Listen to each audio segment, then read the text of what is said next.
Maganda ring gabi. Kamusta kayo, Kaligitary Guides? Welcome back po dito sa Gandara SIU. Andito na naman po ako para maghatid ng latest update and fresh happenings about po sa TVJ, of course sa Itbulaga and sa Digitary Guides. So for today's video, ang ating pag-uusapan ay patungkol po dito sa pagmamadali ng kalaban sa korte na ilabas po ang PRO ng TVJ. So gigil na po sila na pahintuin ang TVJ sa paggamit ng Itbulaga. Well, hindi na ako nagtataka dahil kita naman po natin yung resulta mula po nung mawala sa kanilang Itbulaga. Talagang hindi na po sila nakaangat-angat pa, hindi na po makapagmalaki dahil ang rating sila talagang sumadsad na po. And talagang patuloy na sila'y nangongulelat. Parang saling pusa na noon time show. Kasi dalawang original noon time show ang kalaban ba naman nila. Anyway, eto na nga. Mayroon pong pagtawag ng atensyon sa korte na bilis-bilisan at ilabas na ang PRO ng TVJ. Pero bago po yan, pag-usapan naman po natin ang rumors ngayon sa social media patungkol sa 800 million na pagkakautang ng Tape Inc. sa GMA7 dahil sa hindi pa pagbayad ng upa. So, nilabas din po yan ng PEP-PH na ang tahanang pinakamasaya pa ang gamit. 800 million ang utang ng GMA7 na naipon mula daw sa original na Itbulaga. So, tila may pag-alma po kasi sa kampo po ng Tape Inc. Hinggil po sa issue na kumakalat ngayon. Pati naman po kasi talaga tayo mabibigla sa 800 million pesos na pagkakautang. So, mayroon pong pag-alma na nagaganap dahil katulad nito, 'di ba? Ang gamit po ng PEP-PH na caption or ang kanila pong headline ay tahanang pinakamasaya ang may utang sa GMA Network. Tapos nagkataon pa na bago na po ang management kayo ng Tape Inc. So feeling nila sila po ay naaapi masyado ngayon dahil teka, kararating lang namin. Ito naman yung issue, nasasampal agad sa amin at sasalubong, parang ganon. So sabi dito, nagkaroon nga pa ng ganong problema sa ilalim ng management ni Mr. Tony Toviera. Hindi na kami nangahas na itanong ito kay Mr. T dahil magmula nung pumutok itong mainit na issue ng Itbulaga ay tahimik lamang siya. So, pero bukas ang PEP Troika sa kanyang paliwanag. Ngayon daw ay sinasambot sila sa mga babayaran dahil sa mga matagal ng utang. So, for sure, ang bagong management po ngayon ang nagsabi niyan. Umalma ang ilang taga-tape nang tinanong namin tungkol sa intrigang ito.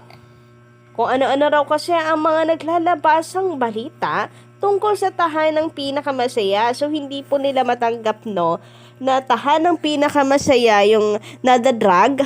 Tapos yung since bagong management na ito, parang sila'y nabubugbog sarado sa isyong ito. Since sabi nga daw nila, nadat na po nilang ganito. May problema. Yun yung ikinahihimutok po nila. Kaya meron pong pag-alma at paglilinaw na ito ay noon pa raw na utang.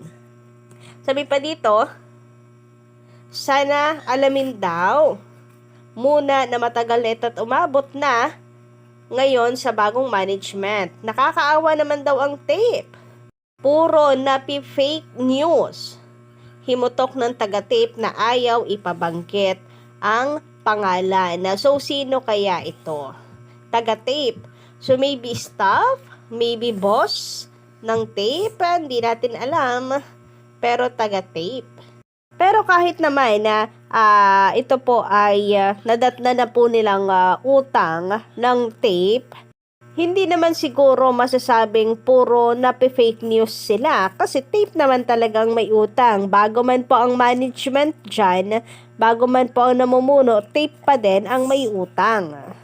And mawawala lang po ang issue na yan na kung ang bagong management ngayon ay masusolusyonan na po iyan.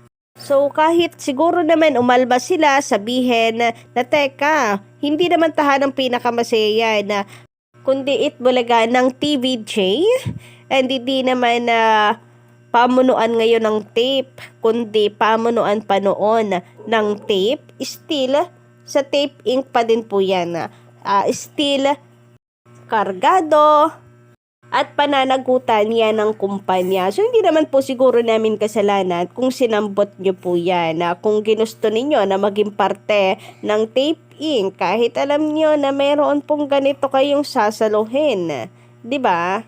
Ang tanging solusyon lang naman dyan para matapos na, para hindi na po mahila ang inyong kumpanya is masolusyonan yan ng bagong management para maputol na kung ayaw nyo po na nadadrag ang kumpanya sa issue o ang inyong bagong pamamalakad sa issue ito.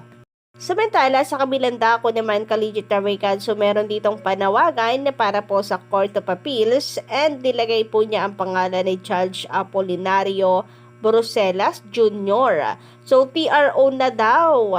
Minamadali po ngayon ang Court of Appeals. Maglabas na daw ng TRO para po sa TVJ para mahinto na ang paggamit ng titulong Itbulaga. So, sana daw po ay bilis-bilisan at tulungan daw po ang Tape Inc. Dahil masyado daw pong umaabuso na ang TVJ sa paggamit ng titulo, gayong wala naman daw po itong karapatan. Anyway, tungkol nga po dito sa apela na yan, tungkol nga po sa Court of Appeals, ayon po sa ibang mga Legendary Cans, maybe ito po ang dahilan ng pananahimik ngayon ng iba pong TVJ defenders kagaya nila Ted, dahil wala pang balita sa kanila pong apela. So, hindi rin nila alam kung sila ba ay papaboran ng pagkakataon.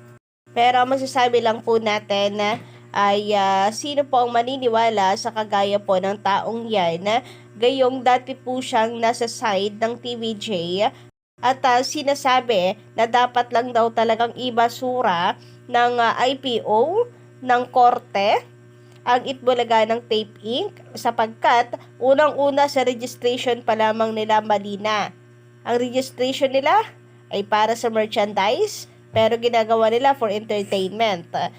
Tapos ngayon, ganito po ang kanyang sasabihin na TVJ ay pahintuin sa paggamit ng titulong Itbulaga. Di po ba't napakalinaw na sobrang balimbing ng taong ito? Samantala, sabi naman dito ni Chang Tong, So's body shaming, lahat tayo ganyan, yung pagtawa pa lamang sa mga kakilala natin ng mataba, o yung pagsabi ng ang taba mo friend, or bakit parang ang payat mo ngayon? Para ka natuloy adik, body shaming na yan. So, wag silang feeling anak ng Diyos for calling out JDL for body shaming Miles. Na feeling nila, wala silang ganyang kalaking kasalanang ginawa for all their existence. And take note, as if naman na talagang si Miles ang tinuturo ni JDL. Napakalinaw po kasi na si Bossing Vic Soto po yung kanyang tinuturo. So, tunog na tunog naman Vic.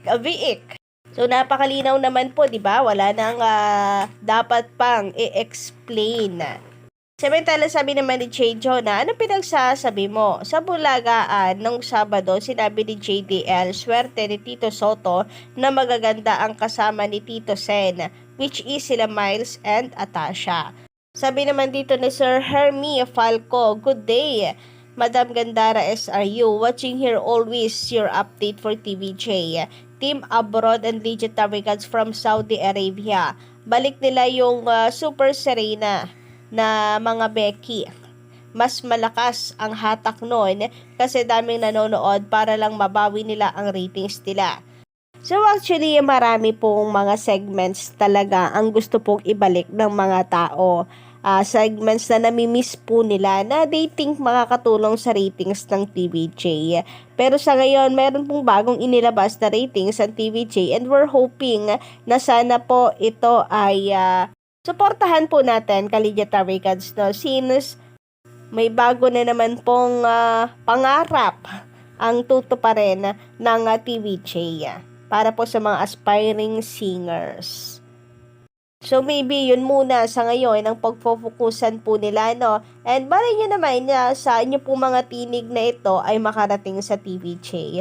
So pag-aaralan pa din naman po nila yan. Anyway, sabi naman dito ni Miss Lisa Marino, napakabait ni Miles, always naka-smile. Sa tawa lang niya, nakakatuwa na at napakabait pa. Mga makitid lamang ang iba. Si Bossing yon na dahil ang Vic is viik sounds similar. Pero meron din naman po no, na sa wag daw pong ipagtanggol dahil minsan si JDL hindi rin daw maganda ang biro. Kagaya ni Sir Tony Santos, napanood ko rin yon, kahit biro hindi yon maganda. Huwag niyong pagtakpan si JDL kung minsan kasi sobra na rin si JDL. Pero paglilinaw po, Sir Tony Santos, hindi naman masama yung sinabi ninyo na wag pagtakpan kung hindi naman talaga maganda. Pero, mali po kasi talaga yung akala ninyo. Kaya, eto kami patuloy at paulit-ulit pong sasabihin na kitang-kita naman po sa screen na talaga sila Bossing ang nagbibiroan. Kagaya ng sabi ni Miss Imelda Villaluz, pinakita naman sa screen silang dalawa ni Vic Soto ang nagbibiroan.